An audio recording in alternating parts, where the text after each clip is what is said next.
Why, hello and welcome to another Faith, Philosophy and Life. Me, Mr. Shelton. I do hope that you are doing well. Today we're looking at a new unit on prejudice and discrimination, and we're going to be just going into the hood of that a little bit more over the next few lessons, looking at people like Martin Luther King, for example, and looking at issues of prejudice and discrimination in the world today.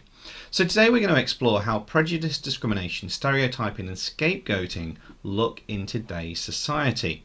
So our title is there, what is prejudice and discrimination? You will need to get that written down in your book and underlined, and please make sure that you send any of your work through to your teacher at the end of this lesson. As always, do pause me as we go. It's going to be good if you can retell the definitions of prejudice, discrimination, scapegoating and stereotyping. It's going to be great if you can explain how prejudice is something that we all need to be aware of, and even better if you can create a story that demonstrates your knowledge of one of these issues. We've got a lot to cover today, I'm not going to lie to you. So today I'm not doing the baseline test online, but that will be in class if you're with me. We've got images, we've got keywords, we've got a mind map. We're going to think about the moon, and then there's story time as well. Make sure you've got everything you need, because here's our cheesy intro sequence.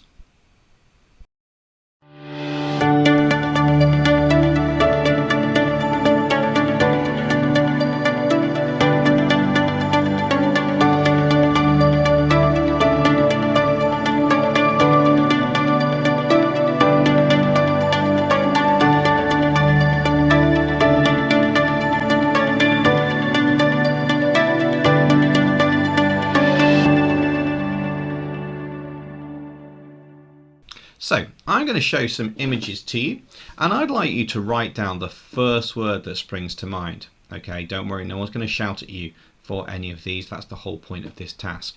So I want you to write down the first word that springs to mind. So I'm just going to put these up on the screen really quickly.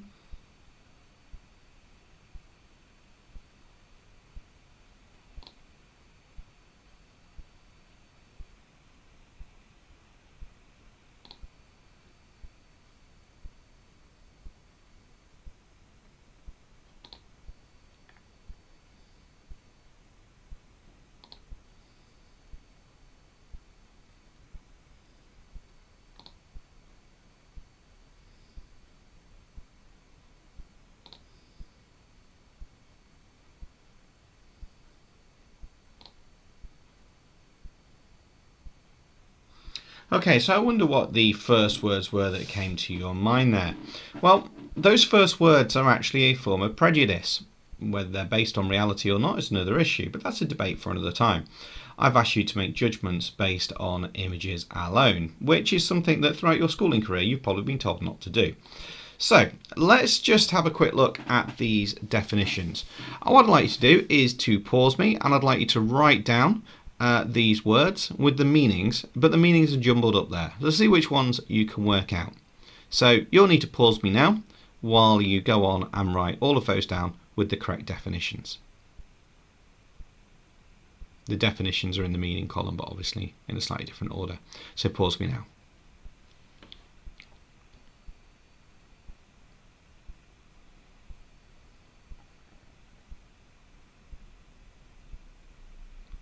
Okay, so let's see if you got those right. The colours are the indication of which ones they link up to.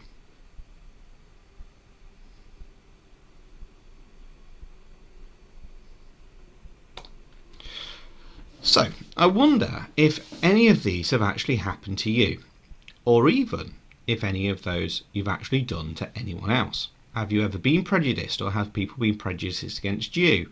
Have they discriminated? Have they taken that prejudice and put it into action? Have you been stereotyped because of your friends? Or have you been scapegoated and taken the blame for someone else?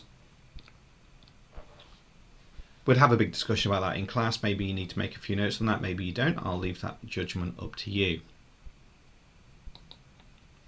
The thing is, what we've got is we've got the thought, which is the stereotype.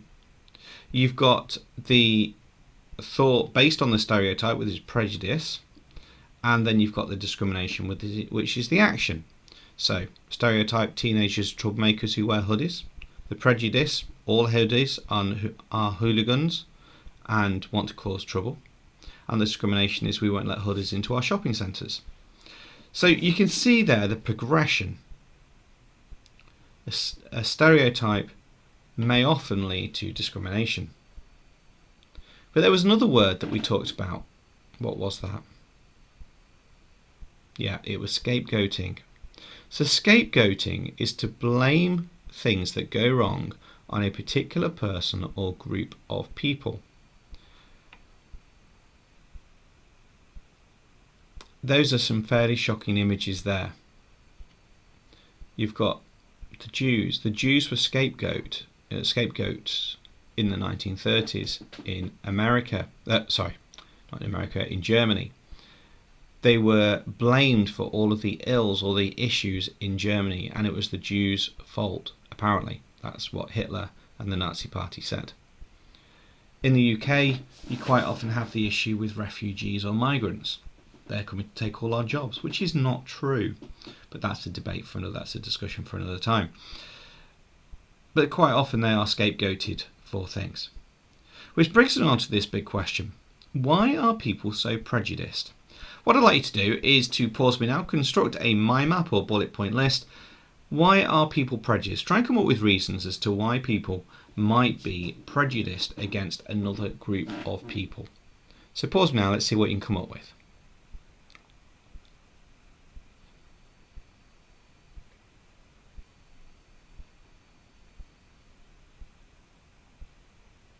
Okay, there are some. Let's see if you had those down.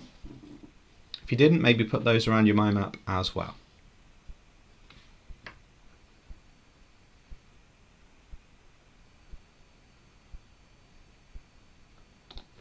So we've now got our definitions of prejudice, discrimination, stereotyping, scapegoating, and we've thought about prejudice being something we all need to be aware of. Now, we haven't yet got to our story, but there is a short activity I'd like you to do. This is just a little bit of fun, ladies and gentlemen. This is your task. You need to hire an engineer to set up life on the moon. It's a big, challenging job that is out of this world. I hope you like my little joke there. Out of this world, the moon. Yeah, anyway. It needs the right apprentice, someone with determination, engineering expertise, and great people skills. So, first off, I'd like you to write down 5 qualifications or qualities you think your engineer should have. Okay, so do that now. Pause me, come back to me when you're done.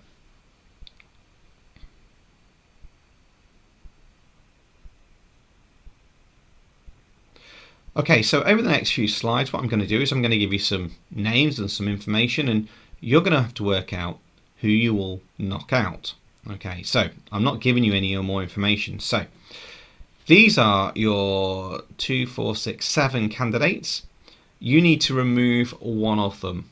Who would you remove? Okay, so just choose someone and write down why they're not going to be your person to hire. It's incredibly difficult to do, but let's see if you can do it. You've got to take someone out. You have to pause me. Okay, now I can't remove the one you've taken out, but you now know that you can't include that person next time round. So here's some more information about them. Yep, that's their surnames. So who else are you going to remove? You've got to now remove a second person.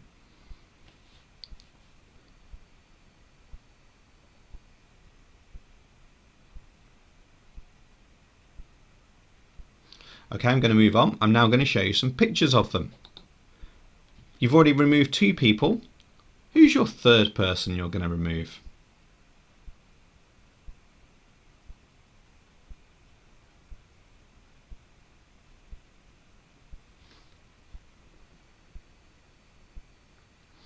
I'm now going to show you another picture. Sorry, some more information. That's about their sexual orientation. You've already removed 3, you now need to remove a 4th person.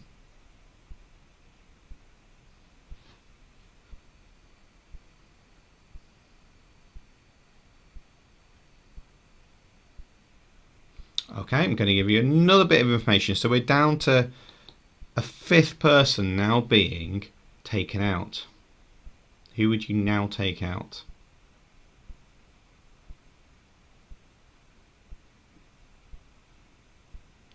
So at this point you should only have 2 people remaining. I'm going to give you one last piece of information.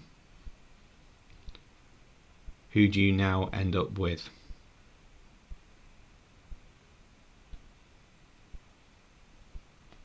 Quite a challenging task, that. Now, I wonder if you're pleased with the decision that you made.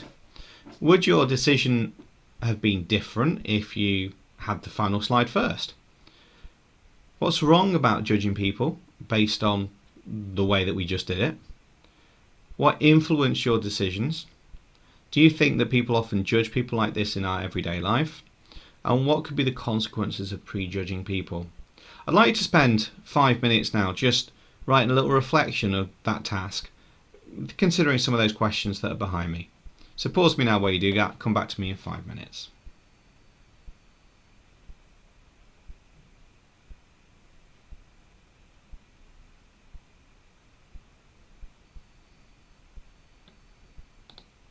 Okay, so this is your task. You're going to create a short story, and it needs to exemplify one of these themes. Now, I don't want you to use that term in your work, so you can't say prejudice is when, or Joe saw someone who and he didn't like them because he was prejudiced. You can't use that term. So you've got to choose which one of these four, and you're going to make a little story. Now, the whole point is that what I'm expecting you, I hope that you would do, is to share this information with somebody else in your class. Now, obviously, you can't do that because you're not in class, hence why you're watching this at home. But let's see if your teacher can try and work out anyway which of those words you have used. So you're going to choose one of them. You're going to write a short story. Spend 5 minutes, 10 minutes on that. You know how long you've got with the rest of this lesson. There's not a huge amount more to go. So pause me now. Come back to me when you are done.